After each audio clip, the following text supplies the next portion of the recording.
Please be advised that this content is for mature audiences only.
The monsters were never under my bed because the monsters were inside my head. I fear no monsters, for no monsters I see, because all this time the monster has been me. Nikita Gill. Welcome to another episode of Cracklin' Rosie True Crime. Thank you so much for being here. We've got a mashup for you today. We've got a whole bunch of things that we're going to be looking at. We're going to take a look at some more letters. We're going to look at another prison journal. We're going to hear what the CO had to say, who was in the Attica facility when David was incarcerated there. We're also going to take a look at a little artwork and listen to a clip. So we've got a lot going on today. I'm so happy you're here. Let's go ahead and get started. Let's begin with an excerpt from Prison Ain't Hell. I'm going to put the link in this video description so you can read the whole thing. We are just going to cover 2 paragraphs which were regarding David Berkowitz. Prison Ain't Hell. David Berkowitz entered prison in 1978. Guards placed him under 24-hour observation at Clinton Correctional Facility before psychologists diagnosed him criminally insane and transferred him to the Central New York Psychiatric Center. Soon after, Berkowitz was moved to the notorious Attica Correctional Facility. While at Attica, then prison guard Robert Alexander spent many hours with Berkowitz, whom he labeled a troubled soul. He had pornography all over his cell. Alexander recalled during a radio interview for Dr. James Dobson's National Focus on the Family broadcast, sometimes he got to the point where he was howling at night. Alexander said Berkowitz used to show him letters that he received from occult members, supposedly written with blood of sacrificed babies. "We used to call him David Berkowitz," Alexander said. Berkowitz admits he experienced a tremendous difficulty transitioning to life in prison. "It was a cruel, cold, and often emotionally detached world in which many of the men would prey on one another," he wrote me. "I would listen to a lot of music on my little Walkman cassette player, mostly to escape the endless noise of screams and shouting." He also went in and out of deep depression. So what'd you think of that? This CO, Robert Alexander, is the same gentleman that we listened to on a video clip from, I think, the last video that we put up. He's the one that said when he looked in to David Berkowitz's eyes, he saw pure evil. And then many years later, after David Berkowitz, quote unquote, was saved, he definitely saw a different man. So do we think that Mr. Alexander perhaps is just looking for a few moments of fame, or do we believe what he said? Specifically, receiving letters written with blood of sacrificed babies. Everything is checked. Nothing gets to prisoners without being scuffled and filtered through. I highly doubt that those letters even happened, but they would never be given, this is my opinion, they would never be handed over and given to David Berkowitz. But interesting that he would put that, howling in the cell and receiving, let me quote it verbatim. He used to show him letters that he received from occult members, supposedly written with blood of sacrificed babies. There's no way those would have been handed over if they ever existed.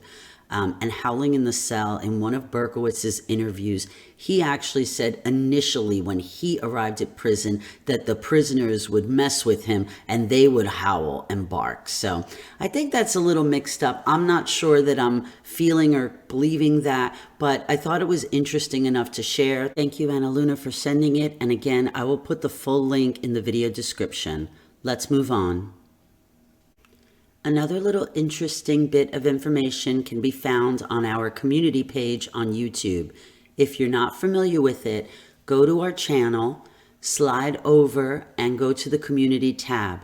We sometimes put interesting information on here that may not necessarily merit an entire video, but just things that we like to share. Of course, we have our Facebook page as well for that, Cracklin' Rosie True Crime. So if you're on Facebook, like or follow the page, and we share cool photos and stuff like that, and on other cases as well, but a lot of Son of Sam. So I'm going to read this one to you. Another piece of info that we got from Anna Luna. Thank you. Anna Luna found a little interesting bit of info. Check out the bottom paragraph, and the source was L. Klausner. Who's the mystery woman?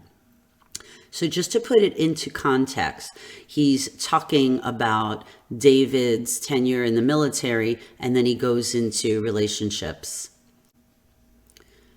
And David thought of dark-haired Iris Gerhardt.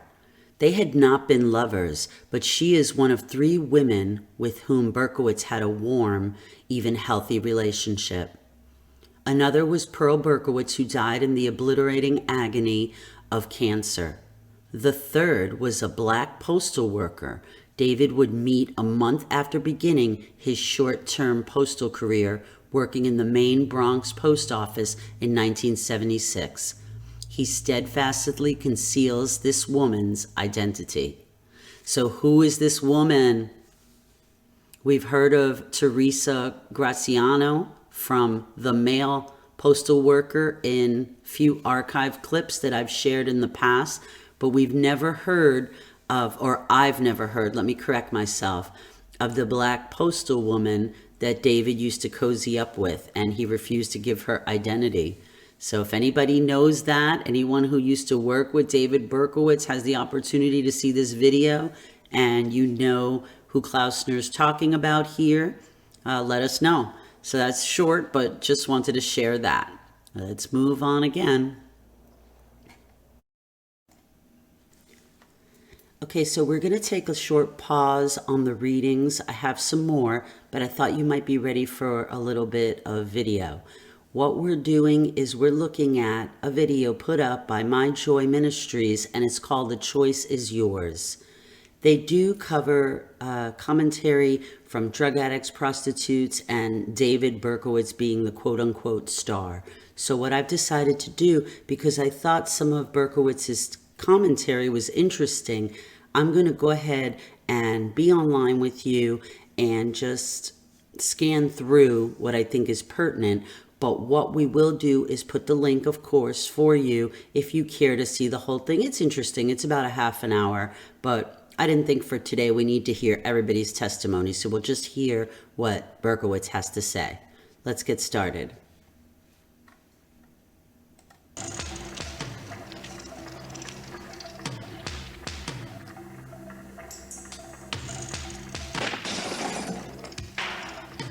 In the mid-1970s, New York City was brought to its knees by a deranged serial killer. He randomly shot his young victims with a .44 caliber pistol for no apparent reason. Fear and terror gripped the whole city, and no one was certain when or where the killer might strike again. Known simply as the Son of Sam, this urban terrorist publicly and arrogantly taunted authorities with his senseless crimes and threatening letters. Before the terror came to an end, 6 innocent people were killed, 7 others seriously wounded. On August 10, 1977, David Berkowitz was arrested, charged for the shootings, and eventually given 6 consecutive life sentences. My name is David Berkowitz, formerly known as the son of Sam. I'm here in a maximum security prison in New York State where I'm doing life without parole. I'm here to talk to you today about choices, the choices that you will have to make that may affect your life forever. Life-changing choices. There were times when I would just run away from home and disappear and not come home till 2 or 3 o'clock in the morning. And this is even as a young child, and my parents were frantic and they were hysterical and they were angry, you know. So just quickly there, I recently posted on a community board, the 2.0, big blog on David and him being a young child. I'm not going to get into that right now, but you heard right there that even as a young boy, he's claiming that he would take off and as late as in the middle of the night. So just something to think about. All right, I'm going to take myself off and scan to the next portion. There was times when I was so out of control and so rebellious that my dad and my mom would just cry bitter tears over what they saw my life was, what they saw I was becoming. And my dad used to cry and plead with me to come and talk with him. And he says, I don't even know you, you're my son, you're like a stranger. If I can go back in time, I would change all that. I'd be a loving son. I'd be a son that would hug my dad, you know? I don't know, I used to be ashamed to hug my dad. I used to be ashamed to show anybody affection.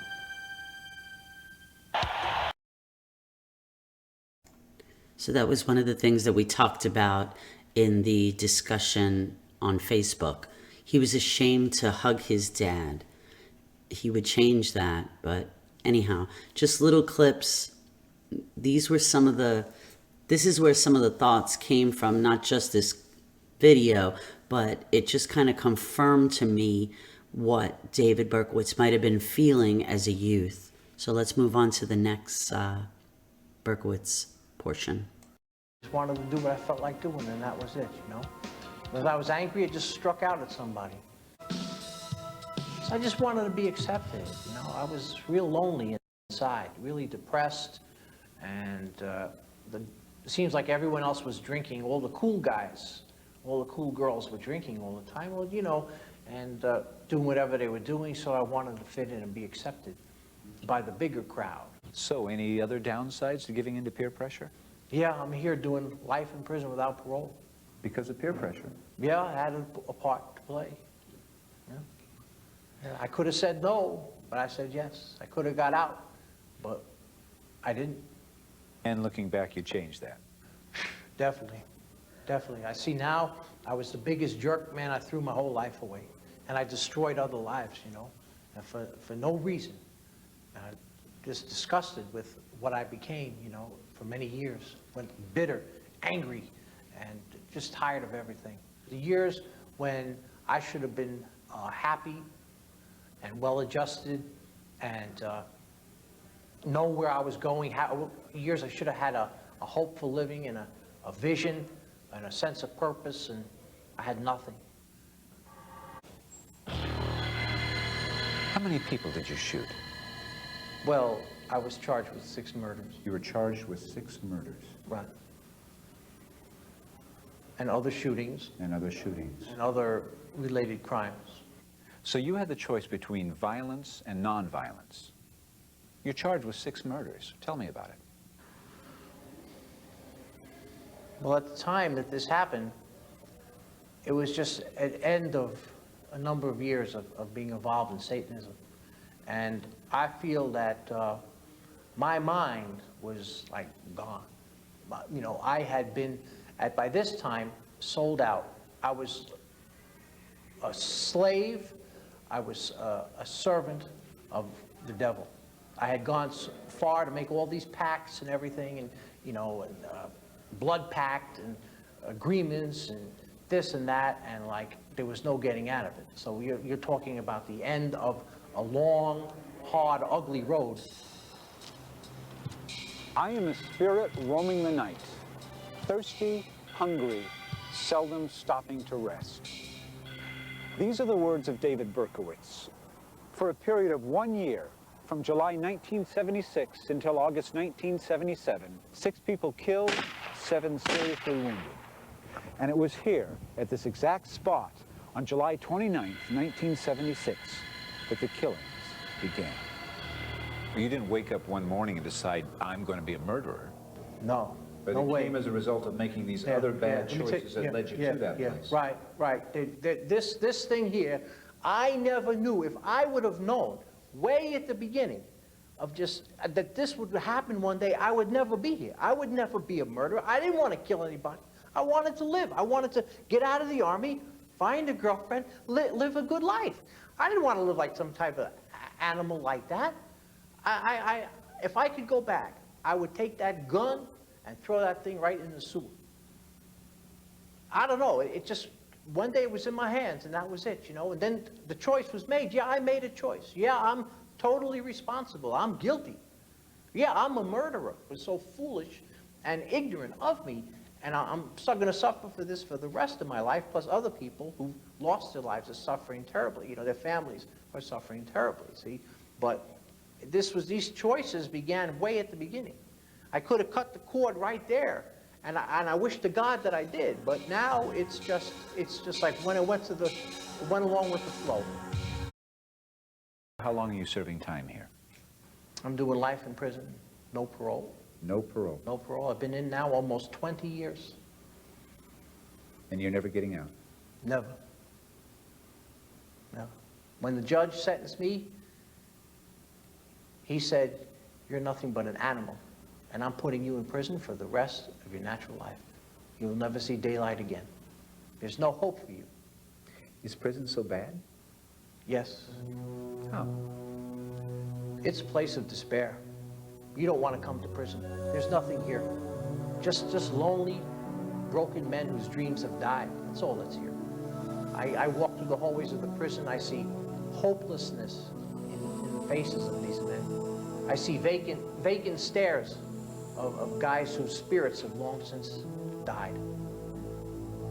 I've seen men who've just given up on life. And prison is a place of oppressive darkness, where you just want to give up. You don't even want to live. You just go through the motions like a robot.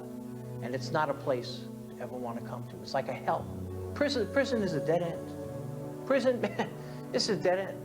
It's like a house of pain. You know, it's like Misery City, man. It's Misery City. What about the violence here? Not necessarily in this prison, but have you run across violence since you've been incarcerated? Yeah. Well, for one, someone tried to kill me back in 1979, and they slit my throat here. That's what that scar's about. Right, yeah, there was an... But is that a knife then? Someone had a razor. A guy had a razor, you know. I don't know what his beef was. He just, you know, felt like killing me one day. I almost always gave in because I was a lonely person. I mean, I just didn't communicate well with people. Even though I had a couple of friends, there was like a lot, as I said, a lot of walls around me. So I just wanted to be accepted, you know. I was real lonely inside, really depressed. So the drugs or giving into the peer pressure or the alcohol, it was just a way of trying to fill up an emptiness inside you. Right. I felt like there was a big black hole inside me. Nothing worked. Nothing worked for David. Nothing could fill that emptiness, that void deep inside him, that longing to be loved and accepted. I wonder how different that is from the rest of us. But instead of turning to something positive to try and fill that void, David Berkowitz turned to the occult. I was just looking for some friends, and I didn't know that there was a price tag attached to that whole thing. I mean, I didn't take that seriously in the beginning because I just thought, well, that's what those people were into. And so if they want to just have their little rituals, at the time, they were just simple, innocent rituals, you know, and people chanting and people reading from the Satanic Bible, and it didn't seem evil, it didn't seem bad. I was more curious than anything. It wasn't my intention to get involved in anything bad. You know, it's like if you're going along a road and you have a sense that you're going in the wrong direction, you know, you want to turn around as soon as possible. and get your bearings instead of just keep going. I was on that wrong road. I knew something was wrong, and yet I just chose, I don't know why, I just chose to just keep going with this flow and deeper and deeper. And there came a point where, you can't get out of this thing. Instead of filling the emptiness in David's life, Satanism only drug him into the depths of despair. He became a hated killer, a convict serving the rest of his life behind prison bars. Living soon became a literal hell. Despair, depression, unbearable loneliness set in. A living hell in which David saw only one way out. I don't know, I had these urges to just destroy myself because I wasn't happy. To stop the pain. To stop the pain, yeah, I wasn't happy. I was missing something in life, even at just growing up as a teenager. And when I got to prison, I tried suicide several times. And I tried to hang up, I tried to smash my head against the wall. I banged my head against the wall as hard as I could when I was in another prison, and they put me in a psychiatric unit. I didn't know the good things that were going to be in store for me later on, even while behind these prison walls. I didn't know the hope and peace that I was one day going to enjoy. Hope and peace? That's right. How? How do you get that? If everybody else is walking corpses, where do you come off saying there's peace? You can find peace here. Through God. I found peace through God. Definitely. I mean, God is real. God is the real deal. He's where it's at. So how long has this God thing been going on with you? I've been a Christian for 10 years. 10 I believe in God 10 years, right? I had a personal encounter with God Almighty right inside the prison house. Tell me a little bit about it. What was your first encounter with God like? I was walking in the yard one cold winter's night, and just to be by myself and walking around and around, and I was going through a lot of negative thoughts. And this inmate, another prisoner, a young fellow, comes up to me and says, "Dave, you mind if I tell you something?" And I say, "Yeah, bro, what's that?" He says, "I want you to know that Jesus Christ loves you, and he's got a plan and a purpose for your life." And I said, "I know you mean well, but there's no hope for me. I've done too much evil. God doesn't want anything to do with me, guys, so you're wasting your time because I'm just, God has given up with me." And he was telling me all about God. God is a God of hope. God really loves you. He cares about you. He knew who you were, right? I mean, he knew about the murders. Yeah, right. I say, well, I don't know if God will really forgive somebody like me. But he says, David, he really would, because he's a God of mercy and compassion and forgiveness. We became friends, and we became closer. And he got me to read the Bible. And as I began to read, I realized I'm missing something. There's something, I'm miserable. I'm hurting real bad. And this has started to bring me a lot of comfort. Yeah, but how can you be so sure God's going to forgive you? I mean, look at your past, David. Look what you've done. But God's just going to wake up in the morning and say, "Oh, I think I'll forgive Berkowitz." Somebody has to pay something. Yeah. Well, yeah, Jesus paid that price. That's what the Bible says, that Jesus shed his blood on the cross for our sins. So you're saying Christ died for what you did wrong? Yeah. Yeah, that's right. That's right. Isn't that a little easy, a little convenient? He was innocent and without sin, and we were guilty and full of sin. I know I was. And Jesus shed his blood on the cross for me. Even for a multiple murderer? That's right. And everybody needs a touch from God. Everybody needs forgiveness. What has this forgiveness done for you now? God has given me a new purpose to live. God has given me a hope and a peace that I could never even begin to put into words. David Berkowitz found that way. At one time, I was called the son of Sam. Today, God has said, you are now the son of hope. That's my new name, Son of Hope, because I tell everyone that there is hope in God. So I thought you might find some of those clips interesting. I listen to everything and then I make my own assessments. So I'm not bringing that to you or presenting it because you should believe David Berkowitz has been saved. That's not the point. I like to hear throughout the years what this guy put out there. And of course he's in the green, and he said there he was 20 years, so he was in Sullivan at the time, which all accounts show that he did pretty well at Sullivan. But, you know, there's still that blame there. He doesn't admit to committing the murders. He was convicted of them. So that was something. He also talks, of course, about the occult and goes a little bit into that. You know, it's so hard for him. At times it seems like he deflects and he defers the blame, and then he'll come back at you and accept blame. But, you know, as you heard towards the end there, Jesus Christ has saved him, and his sins have been forgiven because of Jesus Christ. So anyhow, I don't want to get into a deep discussion on his being saved. I just wanted to share those clips, take a little break from some of the writings, and we'll jump back into that. I think we'll go into a prison journal next. So hang on for me, and I'll be back up with one of those journals for you.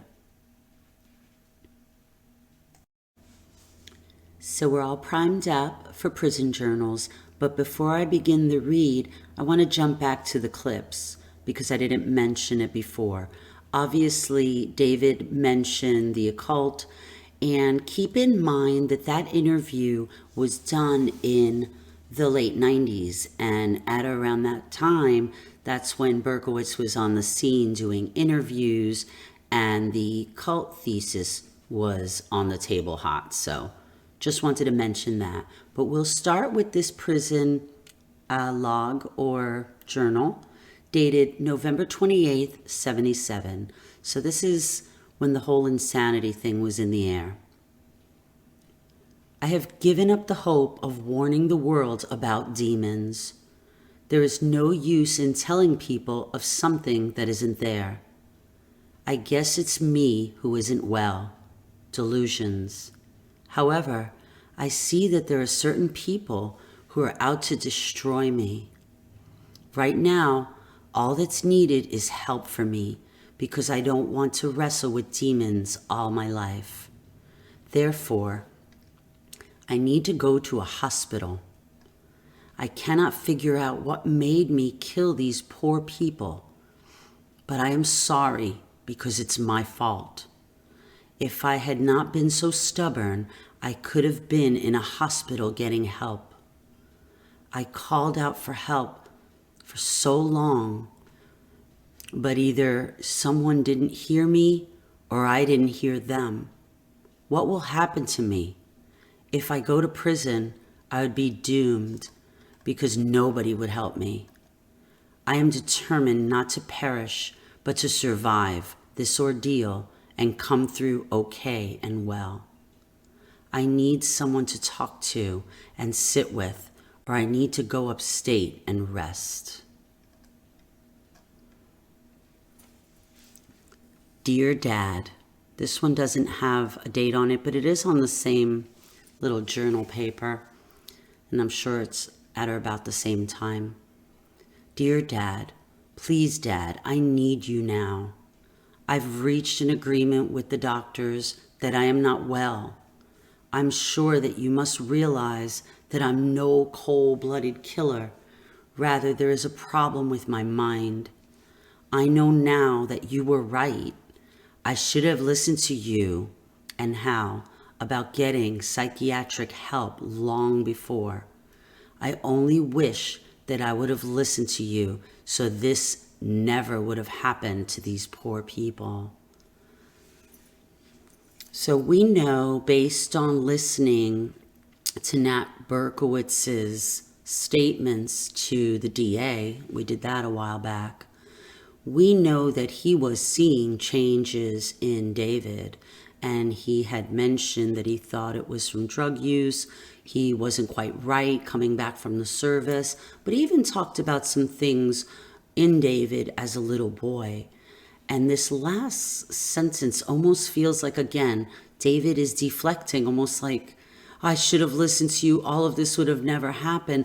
But indirectly, I also hear, why didn't you push more? Why didn't you make me? Like almost throwing a little bit of blame on Nat, if you will. My mind is slipping into absolute madness, I know. I feel like I am on the verge of a complete mental collapse. Who can help me? I am often in my cell crying like a baby. Yes, I am possessed, and the demons are causing me deep depression. I cannot relax or rest. I pace my cell constantly. So the demons were fake, the demons were real, the demons are fake, the demons are real. And here's a little start of some artwork. I'm not gonna spend a lot of time, but I have a cute little funny story to share. So I thought it would be interesting to take a little closer look at his artwork. But here's a little bit. I don't know if you see my cursor, but there's little faces, and David's quite the artist. I am happy, rather I am sad. Very often I cry when alone in my cell. I am very nervous. I can never rest or relax. I'm going to have a nervous breakdown. I am possessed. I sleep restlessly. I feel like screaming. I must be put to death. Demons torment me. I am not going to make it. And this kind of slides nicely. Let me make a little so you could see the whole thing. Into we'll call this the first piece of artwork. I'm sure you've seen this before, but maybe you haven't. And if you look closely, it is a train. Down here it says, "Help me." There is a face over here. You don't see my cursor, but right above the H in "help me," there's a face. 10. That's his star. There's the big SOS art. All the way up, you'll see there's another face here. Everybody's behind bars. And it's like the prison train. So interesting piece of artwork there. There's the eye. Okay. Well, I've got an even more interesting piece of art that I'm going to bring up on the screen for you, and I think you'll enjoy the story. I'll be right back for you. Okay, so I'll give you a little bit of the storyline just to put it all in your mind. So I'm one of the only women in the whole world that hates to shop. So I had to get some things. I'm out shopping. I'm in a mood. And I get a Gmail. And I open it up, and it's from Anna Luna. And she found what we call the Pete pick on an auction site. And she had sent it to me. And throughout the duration of me being in the store, tortured to be in the store, I was just cracking up like a little girl with our exchanges back and forth. But I won't share all the private stuff, but we just got some kick out of this one. So let's take a look at David's artwork on Pete's pick. So he draws, this is dated June 25th, 1991. We're not sure who Pete is, but we're thinking that he is one of his Christian friends or associates. And it says, "My portrait." And he's got like kinky hair, big ears, big nose, big lips. And it says, "To Pete, from your pal Dave." Typical Jewish face, right? "P.S. Sent you a letter yesterday. Hope you got it." So, okay, that's where it started. And I don't know, like little schoolgirls were just giggling at this picture because it was so stupid. But it made me laugh at a time where I was just in such a mood. So I felt very appreciative towards Anna Luna. So I made her a special picture, and I'm going to try to get that up on screen without cutting and coming back and all that. So just bear with me. We're going to try to get this for you. I felt that she deserved something special, and so she had sent me a note saying, Oh my God, that's so gorgeous. You know, Pete's going to put it on his wall. So I sent this back to her later in the day. And it's Pete's fridge, and it's got Berk's portrait on it. And it's also got the crazy train on it. So something with his artwork. And, you know, it's funny how someone who could be such a good writer, he became a pretty good speaker.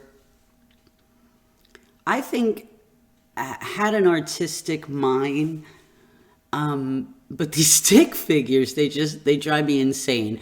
Anyway, I promised I wouldn't spend a lot of time on this, but I just thought it was funny enough to bring up and to share with the community. So this is the story behind Pete's fridge, and we'll carry on. We're going to finish up with just one or two short letters.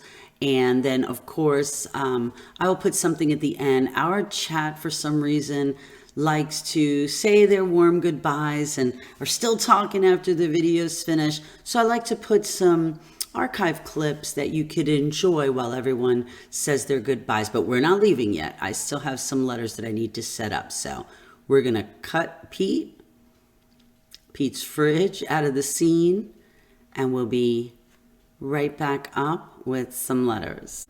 All right, so 2 or 3 videos ago, we were talking about Dee Channel, and I presented the newspaper article which had some quotes about her, and they described her as a counselor of possession and demonology or something like that, but I go into that in a little bit more detail in a different video.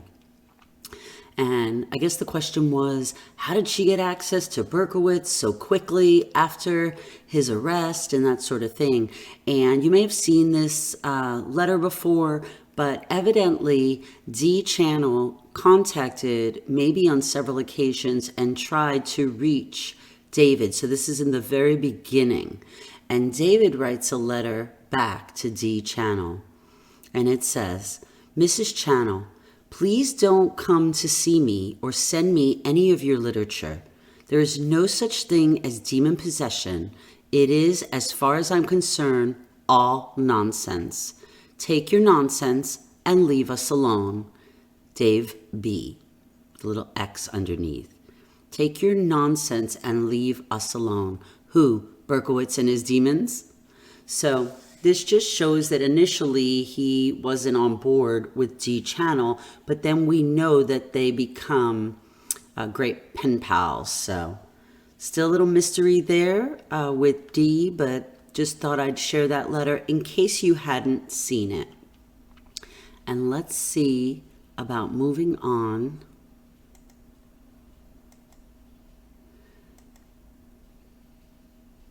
Okay. Hang on for me. Let me just size this up a little bit nicer for you.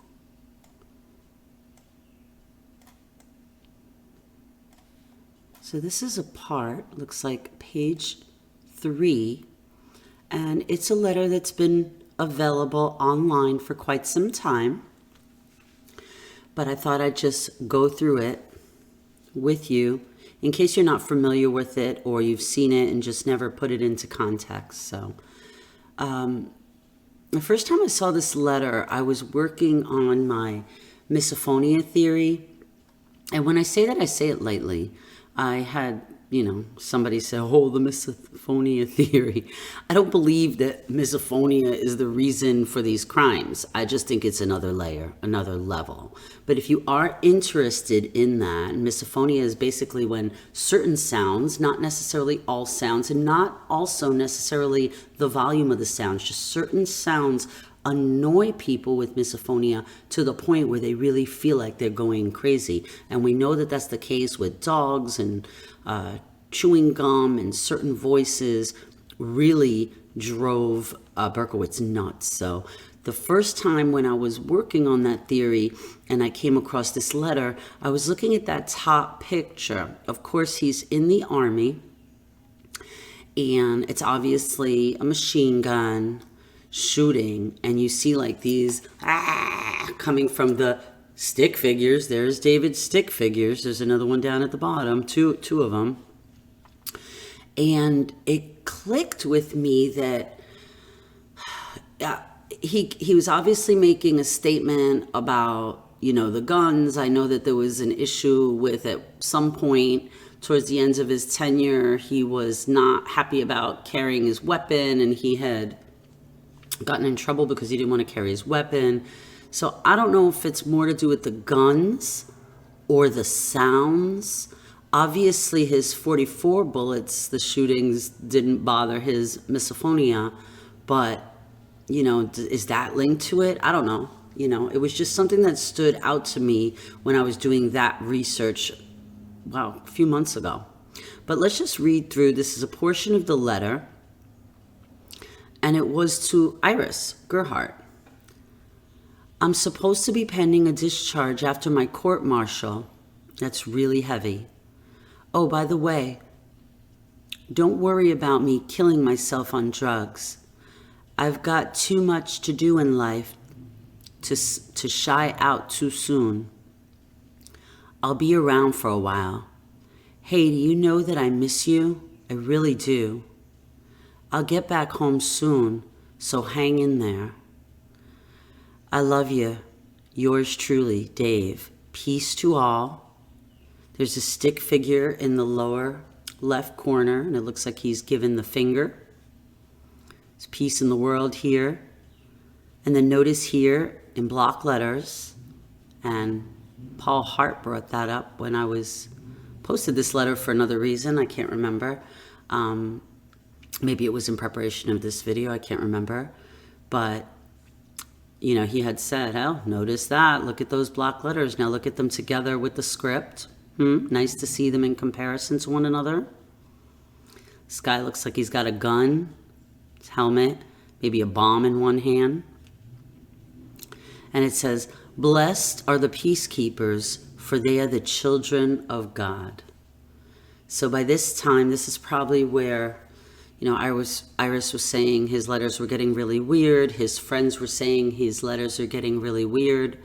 The sad thing is that it seems that they had a very, you know, low-key, young kind of relationship.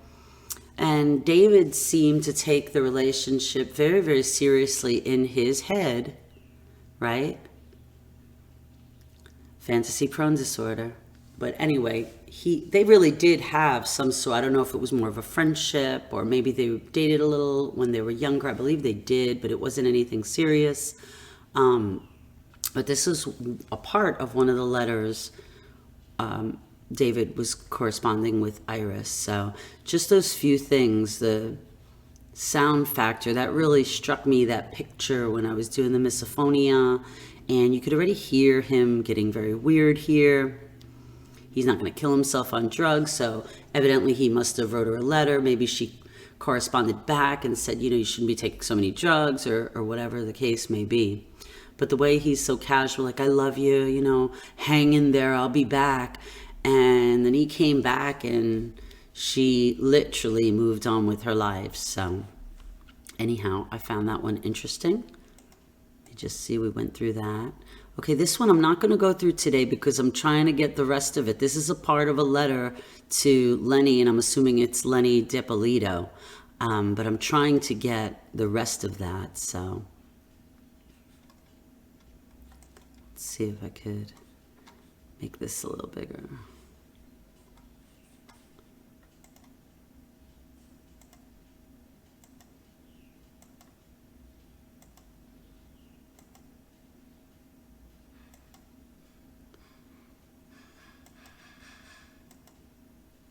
Here, we'll go to this one.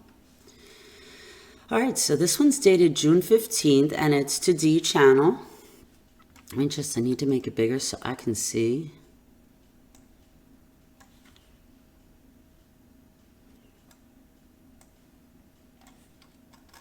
Okay, there we go. Dear D, I received your letters number 65 and 66 today. I'm in the process of writing you a lengthy letter over the next few days. However, I wanted to get this one out first. Would you please, please, please stop sending me articles about queers? I am not a homosexual. I don't want to read about them. Don't you understand that sometimes your letters get read and all of the articles get read by corrections people in the mailroom? Why do you do this to me? Please stop. Also, it was a bad move for you to put that stapler in with the clippings. I wish you would have asked me first. So I don't know if you meant stapler or staples, because, you know, they can't have anything that they could either cause injury to themselves or another inmate. Everything is contraband. All right, let me see.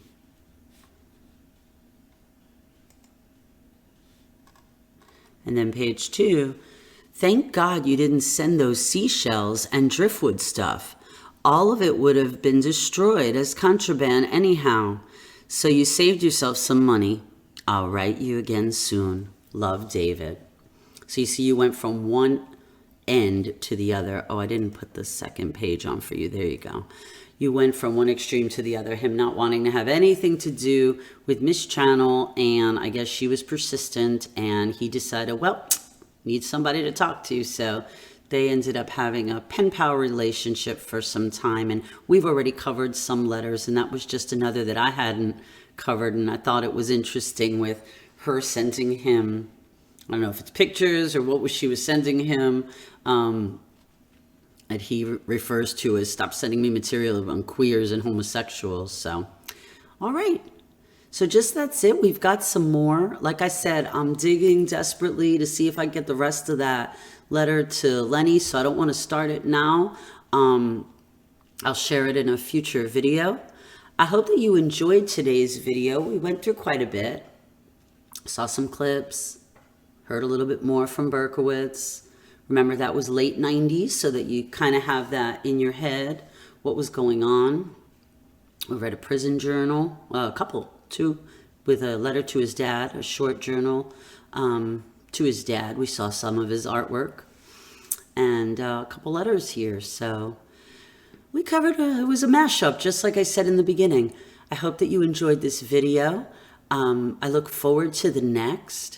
I will have some fun stuff coming. I am working on Son of Sam, 45 years later. I have reached out to the entire community. Anyone who could be respectful, that has a legitimate contribution, should reach me at cracklinrosieTrueCrime@gmail.com, and we'll consider including it in the documentary. So we're working on that. I'm also working on other cases simultaneously, the Ken and Barbie murders, Paul and Carla, and also, I don't even like calling him Colonel anymore because he doesn't deserve that respect, Russell Williams' case. So where we are with that, I'm in both cases, I'm going to provide a premiere, and not very long, maybe 30 to 45 minutes, with some basic case details in case you're not familiar with the cases. And then we're going to decide from there what we want to cover on a live stream. So I know for sure that I want, and I don't care how we do it, whether it's a Zoom or a live stream, but I definitely want to go through the police interrogation in the Russell Williams case, because it's a good one. You know, he walks in all Colonel-like, and and by the end he's just spilling it. So it's a very good interrogation. I think it was very strong police work. So I'd love to do that. It's very long. That's the situation. It's like 2.5 hours long. If we decide that we want to do it on a live, maybe we could do part of it with then some discussion, and then another part of it another evening with more discussion. So those things are in the works. The basic case fact files for those two cases are almost done and should be loaded up soon. I just really wanted to get this one out. I love chatting with the SOS community, and we always have a good time on the premiere. So I wanted to get this one out. And again, I hope you enjoyed. I really appreciate it, as always. I've been getting so many emails and messages. I've had people join the Facebook page, people coming to the community tab and leaving comments. I appreciate and I read each and every one. I try to respond to each and every one, but some days are crazy. Some days, you know, I'll get so many and, you know, my thoughts are all over the place and I say, all right, I'm going to come back to this because I actually have good commentary I want to give back. And so please don't ever take offense. I try to respond to everybody as best as I can. Anything important, again, that Gmail, I read them all and I keep them for case-specific emails. So I have my own email for everything else, and everything that I get on Gmail I know is related to true crime, so we do go through them. And for those of you who have been sending me stuff, thank you. Really, really appreciate it. Sometimes you don't realize, you may think something is small, but it may link to something that I have brewing in my head. And that's been the case the last few times. So thank you, thank you, thank you. Have an awesome night. We've got a little footage for you while y'all are saying goodnight to each other. And until the next one, have a great one. Thank you. My adoptive father? Yeah. Yes, he is. Does he contact you? Yes, we're in regular contact. He's a great dad. Was he a great dad when you were a kid? Yeah, absolutely. I had great parents. What went wrong there, do you think? Well, no, with my parents, nothing at all. They were the best. My mom, you know, she had passed away in 1967, my mother Pearl, and my dad, who's, thank God, is still alive today.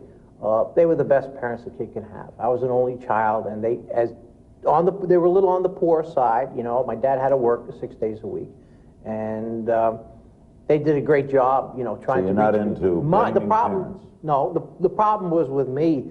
I was just I had a lot of emotional problems, which I know that broke their heart.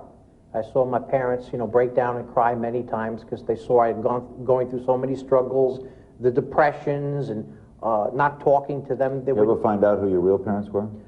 Yes, I did. Yes, I did meet my natural mother, and I did find out that my natural father had passed away in early 70s.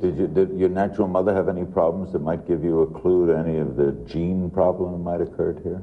No, nothing like that at all. I did have the chance to meet her. She was also Jewish, just like my natural father. And she turned out to be a very nice person. I met her when I was, I think, around 22 years old. The problem, David, was with you, Me, as in Shakespeare. Yeah. The problem is with ourselves, Me, right? Yeah. Okay. Did you get, by the way, did they have to medicate you when you first came? When I was first arrested, and I was in Kings County, the prison ward there. In the hospital. They had given me medication. After I came upstate to prison, and I was in Attica for a brief period of time, I was receiving medication. And then of course, I had some suicidal episodes, and I wound up going to a Marcy psychiatric center there for a little while. Are you in good health now? Yeah, absolutely good health, thank God. Have you had any homosexual problems here, which is common in prison, is it not? No, I haven't, no. Is that surprising to you? Isn't that fairly common?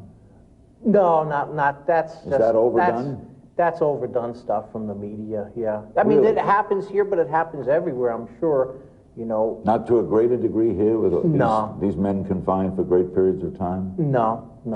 All right, you counsel them. Do you get psychiatric counseling? No, I don't, no.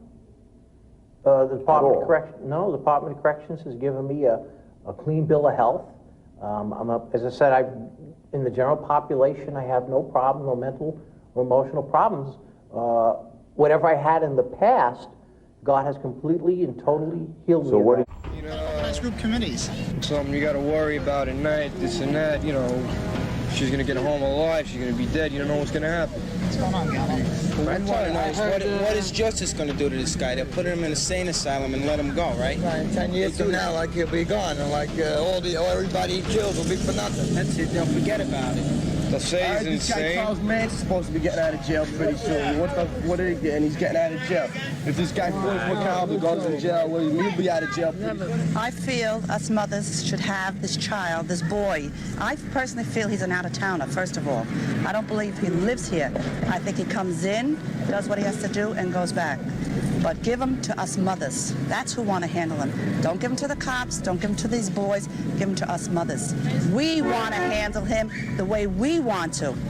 not the way you say. I don't believe courts are good, don't get me wrong, but he'll get into a sane asylum. He'll stay there 2 years. In this neighborhood since the killing. What has happened, a lot of people want to go and they want to get that guy because they know the people, and these people in this neighborhood won't stand for that, especially a sick maniac like that. After what he did in Queens and then he came here, he's a crazy guy, and I like to see him tortured, not arrested and put in jail. I like to see him tortured for what he did.